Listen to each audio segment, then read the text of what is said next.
नमस्ते दोस्तों। आज मुझे बचपन की कहीं पढ़ी हुई एक बात याद आ रही है। मैंने कहीं कैलेंडर पे, स्कूल में थी मैं, कहीं कैलेंडर पे लिखा हुआ एक वाक्य पढ़ा था जो कि आज मुझे अचानक से याद आया। तो क्या थी वो लाइन? कि वो लाइन थी कि मर्द जो होते हैं वो सिरहाने के सांप जैसे होते हैं। सिरहाने के सांप जैसे। तब तो मैं बच्ची होती थी स्कूल में, तो इतनी समझ में नहीं थी, बातें नहीं आता था इन चीज़ों का मतलब ख्याल में। बाद में अब इस उम्र पे आके अब समझ में आता है कि मर्द जो होते हैं वो सिरहाने के सांप जैसे होते हैं। क्यों? उसे आप कितना भी राजदार बना लो, कितने भी अपने सीक्रेट्स उसके साथ शेयर कर लो, एक ना एक दिन मौका पड़ते ही वो आपको ताने दे ही डालेगा। ये बात उसमें लिखी थी, तो हमने ध्यान ही नहीं दिया। आज समझ में आता है कि ये कितनी सच्ची बात उस समय पर भी। ये बात है लगभग 50 साल तो मेरी शादी को ही होने वाले हैं। उससे भी पहले 5-6 साल पहले, कम से कम शायद 8-10 साल पहले भी हो सकती है। तो लगभग 55 से 60 साल के बीच की ये पुरानी बात है। तो क्या किसने क्या खूब लिखा होगा उस समय पर। तो जब फिर आज मैं सोचती हूँ कि स्त्री जो होती है वो तो इसके बिल्कुल विपरीत होती है, लेकिन फिर भी स्त्री को बदनाम किया गया है ये कहकर कि स्त्री के पेट में कोई बात नहीं पचती। जबकि सच ये है कि स्त्री पति की, घर की, बच्चों की, ससुराल की, मायके की, सबकी बातों को अपने पेट में हजम करने की ताकत रखती है और छुपाती है। कोई भी महिला अपने पति की कमजोरियां बाहर उजागर नहीं करती। आजकल की करने लगी हैं।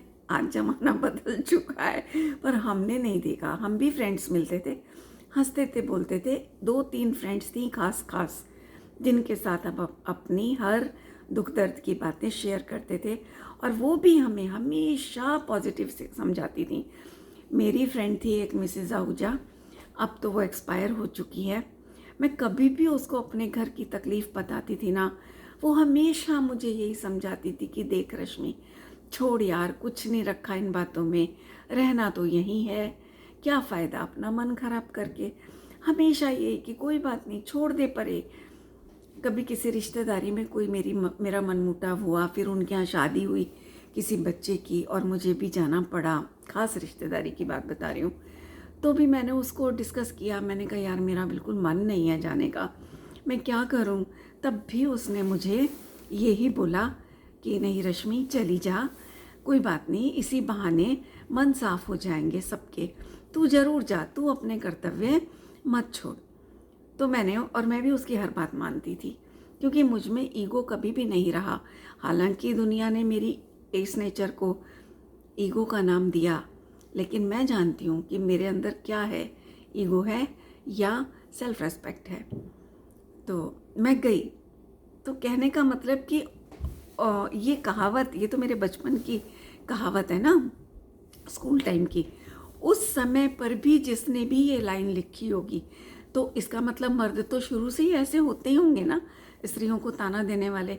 और बात सही भी है, स्त्री ससुराल में आती है, पति के संरक्षण में आती है, तो वो अगर उसके साथ अपनी बात शेयर नहीं करेगी, अपने मायके की कोई बात है, कहीं भी कुछ किसी भी फील्ड की कोई बात होगी, तो वो पति से ही तो शेयर करेगी ना, और किसको बताएगी जा कर के। लेकिन पति उसकी उन बातों को राज ना रख करके मौका देखते उसी को ताने मारता है, स्त्री को ही ताने मारता है कि तूने तो ऐसे कहा था, तेरे तो मायके में भी ऐसा होता है, तेरी उस फ्रेंड क्या ऐसा हुआ, वो हुआ। तो ये सब बातें मुझे लगता है जो लड़कियों ने अपनी माँओं की ज़िंदगी में देखी, शायद इसीलिए आज की लड़की इतनी कठोर हो गई और कोऑपरेट करने को तैयार नहीं, धैर्य खो बैठी है, पेशेंस नहीं रही उनके अंदर, सुनने को तैयार नहीं, पतियों को अपना राजदार बनाने को तैयार नहीं। शायद यही कारण रहा होगा। तो मैं अक्सर ये बात सोचा करती हूँ कि क्या स्त्री होना पाप है? क्या स्त्री का मन पत्थर जैसा होता है या होना चाहिए? जिसमें कैसा पत्थर जैसा? ऐसा पत्थर जिसके अंदर भावनाओं के अंकुर नहीं फूट सकते। जैसे पत्थर में फूल नहीं उगता ना, उसी तरह से उसके हृदय में भावनाओं के अंकुर नहीं फूट सकते। क्या ऐसा हृदय होता है स्त्री का? क्या समझते हो उसको, स्त्री को? वो भी तुम्हारी ही तरह एक दिल रखती है यार, उसके भी हृदय में भावनाएं होती हैं, वो भी कहीं ना कहीं अधूरापन महसूस करती है ना। तो अब जैसे मुझे ही आज देख लो, मैं इस समय अमेरिका में बैठी हुई हूँ बेटी के घर। बेटी अपने काम से 2 दिन के लिए वेगस गई हुई है, तो मैं और मेरे दामाद घर में अकेले हैं। तो आज मुझे बड़ी बोरियत सी फील हो रही थी। चारों तरफ स्नो और रेन का वातावरण, और हम घर में बंद होकर के बैठे हुए हैं।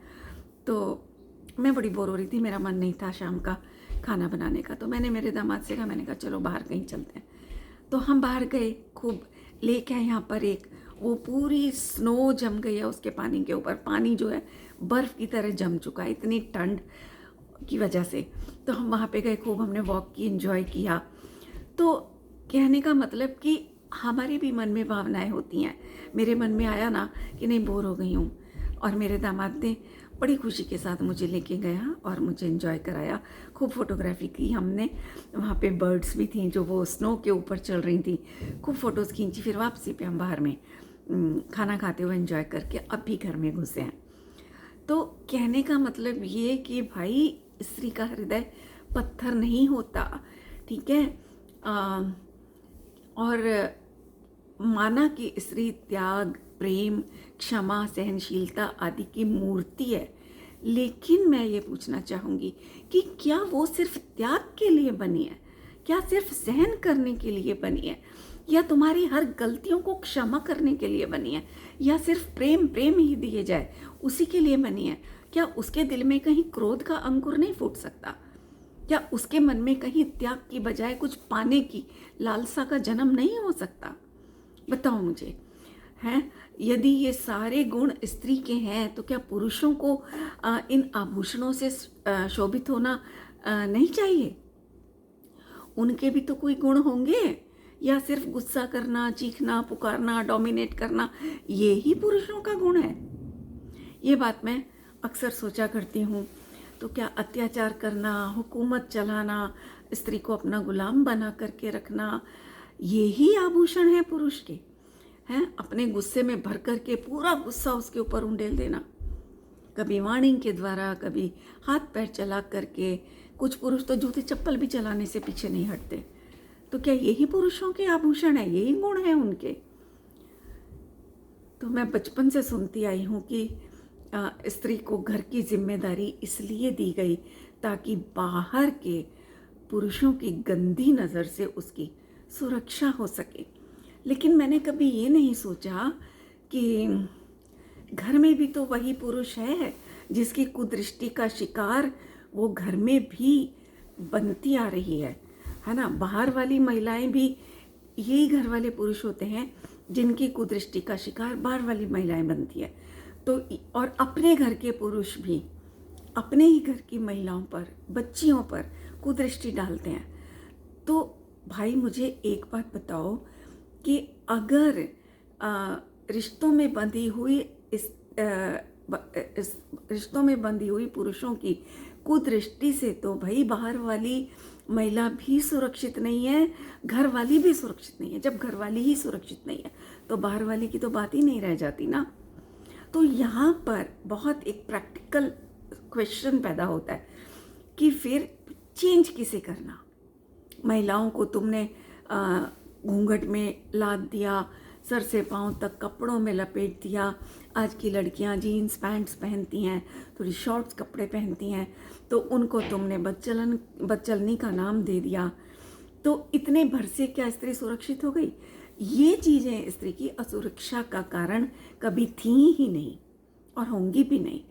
ये सब जो असुरक्षा होती है स्त्रियों की, वो पुरुषों की गंदी नज़र के कारण होती है। वरना साड़ी पहनी हुई, पूरे कपड़े पहन करके निकली हुई गांव की लड़कियां, उनके क्यों रेप होते हैं आप बताओ मुझे। वो तो ओपन कपड़े नहीं पहनती ना शहरी लड़कियों की तरह। घर में छोटी छोटी 3-3, 4 साल की बच्चियां, उनको क्या आप साड़ियों में लाद के रखोगे? उन पर भी कुदृष्टि डालते हैं घर के पुरुष। तो फिर स्त्री की सुरक्षा कहाँ है ये बताओ मुझे। कौन सा क्षेत्र ऐसा है जहाँ हम स्त्रियाँ अपने आप को सुरक्षित महसूस कर सकें, सही मायनों में सुरक्षित महसूस कर सकें। तो और बताऊं, सच तो ये है कि पुरुषों को वास्तव में पता ही नहीं कि स्त्री इनकी सुरक्षा में नहीं रहती। सच्ची बात है, स्त्री को पुरुष की सुरक्षा की बिल्कुल ज़रूरत नहीं है। पुरुष की सुरक्षा के कवच की उसे बिल्कुल ज़रूरत नहीं है। वो इतनी समर्थ है कि जब वो जिंदगी भर 50 साल 40 साल जिसकी जितनी ज़िंदगी है शादी के बाद, उतने टाइम वो इतना टॉर्चर पेशेंटली सारा सहन कर सकती है, तो उससे ज़्यादा समर्थ तो कोई हो ही नहीं सकता। इतनी वो समर्थ है, तो उसे पुरुषों की सुरक्षा की बिल्कुल आवश्यकता नहीं है। आवश्यकता है तो पुरुष को स्त्री की सुरक्षा में रहने की। पुरुष स्त्री की सुरक्षा में रहता है, देखो कैसे, मैं बताती हूँ आपको। सुरक्षा के भी बहुत अर्थ होते हैं, एक ही अर्थ नहीं होता। देखो कैसे कि जन्म से लेकर शादी तक माँ के आंचल की सुरक्षा पुरुष को चाहिए, है ना। फिर उस माँ भोजन बनाकर खिलाए, इनके कपड़े, पढ़ाई आदि की व्यवस्था करे, तब ये कुछ बन पाते हैं। अगर माँ ये सब ना करे या बहनें ना करें, तो ये पुरुष कुछ करके दिखा दें तो जरा कुछ नहीं कर सकते। इनमें पेशेंस ही नहीं होती। इनका, पुरुषों का नेचर ही ऐसा होता है, इम्पेशेंट होते हैं अधिकतर पुरुष। और इसीलिए तो अत्याचार भी करते हैं पुरुष महिलाओं पर, क्योंकि पेशेंस नहीं रख पाते। तो बचपन से शादी तक तो ये रहे माँ के और बड़ी बहनों के आंचल की छाया में। हो गई स्त्री के अंदर इनकी सुरक्षा। फिर उसके बाद आ जाता है शादी का नंबर। शादी के बाद बस रिश्ता बदलता है, बाकी सब पहले जैसा रहता है। वहाँ माँ का स्थान, बहन का स्थान पत्नी ले लेती है ना। तो अब वो पत्नी की सुरक्षा में आ गया। इस हिसाब से तो स्त्री पुरुष से अधिक शक्तिशाली हुई ना। जो काम शादी से पहले माँ करती थी, बड़ी बहनें करती थी, वो सारे काम अब पत्नी करती है उनके। तो पुरुष को स्त्री की सुरक्षा चाहिए, स्त्री को नहीं चाहिए पुरुष की सुरक्षा भाई। और देखो, स्त्री पुरुषों के बगैर जी सकती है, वो खुद कमाना भी जानती है। जो काम पुरुष करते हैं वो स्त्री भी कर सकती है, पर स्त्रियों वाले काम पुरुष प्रायः नहीं कर पाते। 1-2% को छोड़ दो, बाकी कोई पुरुष ना घर के काम, साफ सफाइयाँ करने में इंटरेस्ट लेगा, ना लॉन्ड्री करने में इंटरेस्टेड होगा, ना बर्तन मांजने में, ना खाना बनाने में। उसे कोई इंटरेस्ट नहीं होगा, ना आयरन करेगा, ना अपने जूते पॉलिश करेगा। कोई काम वो नहीं कर सकता पुरुष। तो उसे हर समय स्त्री का सुरक्षा कवच चाहिए जीने के लिए। स्त्री सारे काम कर सकती है। जिन स्त्रियों के तलाक हो जाते हैं, वो अपने बच्चों को भी लेके, खुद कमा के बच्चों को भी बहुत अच्छी परवरिश देती हैं। दिखती हैं ऐसी हजारों लाखों महिलाएं हैं आज, अकेली सिंगल मदर बन करके बच्चों को भी पालती हैं, खुद को भी पालती हैं, खुद को भी बचा के रखती हैं। उन्हें कौन पुरुष सुरक्षा दे रहा है बताओ, है ना। तो अब ये मेरे ये बहुत प्रैक्टिकल क्वेश्चन है फ्रेंड्स, कि किसको किसकी सुरक्षा चाहिए, पूछो तो अपने आप से। तो आज मैं आपके सामने ये क्वेश्चन छोड़ के जा रही हूँ कि आप मुझे कमेंट बॉक्स में इसका आंसर प्लीज़ प्लीज़ प्लीज़ ज़रूर बताइएगा कि किसको किसकी सुरक्षा चाहिए। स्त्री पुरुष की सुरक्षा में है या पुरुष को स्त्री की सुरक्षा चाहिए। बाय।